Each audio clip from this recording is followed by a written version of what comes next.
예수님은 우리에게 비유로 복음의 씨앗을 뿌리는 자가 되어야 한다고 말씀합니다. 가정에서, 직장에서, 보이지 않는 곳에서 씨앗을 뿌리는 자가 되어야 합니다. 하나님은 우리를 복음의 씨앗을 뿌리는 자로 불렀습니다. 그리고 하나님의 나라는 사람이 만드는 것이 아니라 하나님께서 만들어 가십니다.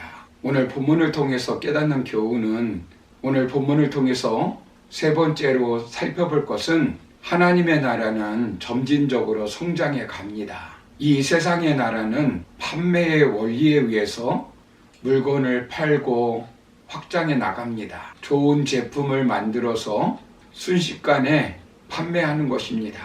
그러나 생명은 제품처럼 단숨에 생산되는 것이 아닙니다.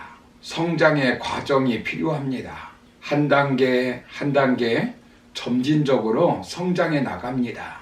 그런데 그 성장을 잘 알아차리지 못합니다. 본문 28절을 보시면 땅이 스스로 열매를 맺되 처음에는 싹이요, 다음에는 이삭이요, 그 다음에는 이삭에 충실한 곡식이라 라고 말씀합니다. 곡식의 과정을 통하여 하나님 나라의 특징을 말씀해주고 있습니다. 씨앗이 자라나는 과정을 그림처럼 말씀하고 있습니다. 이것이 자연의 법칙이고 그 누구도 이 과정을 뛰어넘을 수가 없습니다.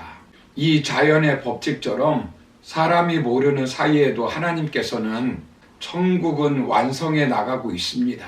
지금 미완성 단계라고 실망할 필요가 없습니다. 아이들을 보면서, 교회를 보면서, 남편이나 아내를 보면서, 직분자를 보면서 미완성 상태라고 낙심하거나 절망할 필요가 없습니다. 싹이나 이삭의 단계는 미완성 단계이지만 충실한 열매가 되기 위한 가능태입니다. 하나님의 나라는 미래에 완성되는 것이지만 현재를 통해서 이루어 가십니다. 열매는 씨의 결과입니다. 처음 시작은 아주 미미하지만 우리는 하나님이 이루어 가시는 완성된 나라를 보면서 소망을 갖게 됩니다. 하나님은 우리를 절대로 방치하지 않으십니다. 하나님이 반드시 이루어 가십니다. 그리고 하나님의 나라는 추수할 때가 있습니다. 판매가 중심인 세상 나라나 심음이 중심이 되는 하나님 나라나 공통점이 있습니다. 판매가 중심이 되는 세상이 영원할 것 같지만 언젠가는 끝이 나게 됩니다. 많은 것을 팔아 이익을 얻어 부자가 된 사람이나 판매에 능력이 없어서 가난하게 사는 사람이나 죽음은 공평하게 다가옵니다. 무엇보다도 역사의 마지막은 다가옵니다. 언젠가 역사의 마지막 때가 되면 심판이 옵니다. 29절을 보시면 열매가 익으면 추수 때가 온다고 말씀하고 있습니다. 하나님의 나라가 완성된 때 곧 세상의 종말이 이르는 때가 온다는 것입니다. 씨앗을 뿌린 다음에 일정한 시간이 되면 곡식이 열매를 맺게 되는 때가 있듯이 하나님의 나라가 숨겨진 것 같고 확실한 것 같지 않지만 영광스럽게 나타날 때가 있습니다. 낫을 대고 추수할 때가 있습니다.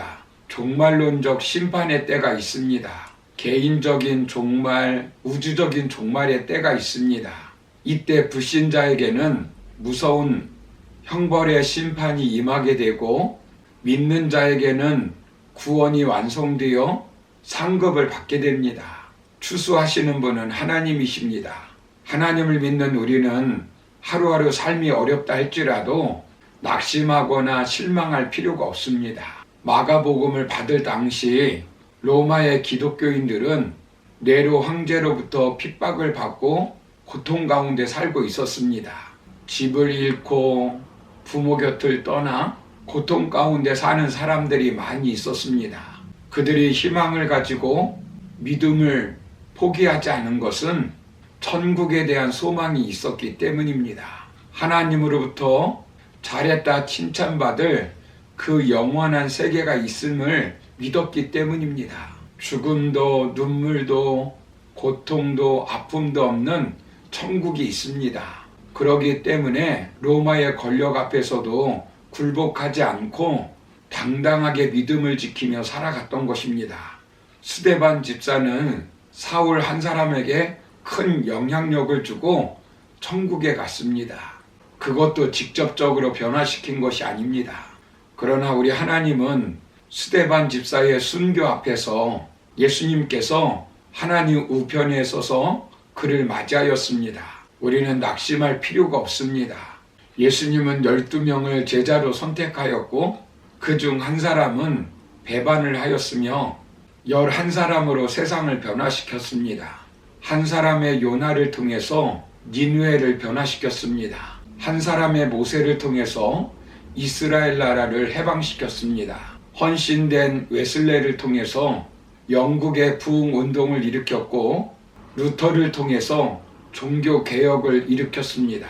우리가 같이 신앙생활하는 사람 가운데 요나가 있고 모세가 있을 수도 있고 웨슬레와 루터가 있을 수 있습니다. 사람들이 볼 때는 보잘것없는 사람이라고 생각할 수 있지만 그 한 사람의 가치는 아주 소중합니다. 성경은 결코 그 하나의 가치 그리고 작은 것을 작다고 말씀하지 않습니다. 누가복음 15장 7절을 보시면 내가 너희에게 이르노니 이와 같이 죄인 하나가 회개하면 하늘에서는 회개할 것 없는 의인 99을 인하여 기뻐하는 것보다 더하리라 라고 말씀합니다. 하나님의 나라는 한 생명 한 생명이 아주 고귀하다는 것입니다. 이 땅에서 부귀 영화를 누리지 못한다고 할지라도 눈물로 복음의 씨앗을 뿌리는 자는 하나님께서 그 눈물을 닦아주실 날이 올 것입니다. 교회에 와서 열심히 청소하시는 그 헌신 절대로 헛되지 않습니다. 그 청소하는 것 하나님이 반드시 알아주십니다. 성도님들을 위해서 준비하는 그 식사 준비가 그 헌신을 주님이 기억하실 것입니다. 하나님을 위한 헌신의 평가는 언젠가는 정당하게 평가될 것입니다.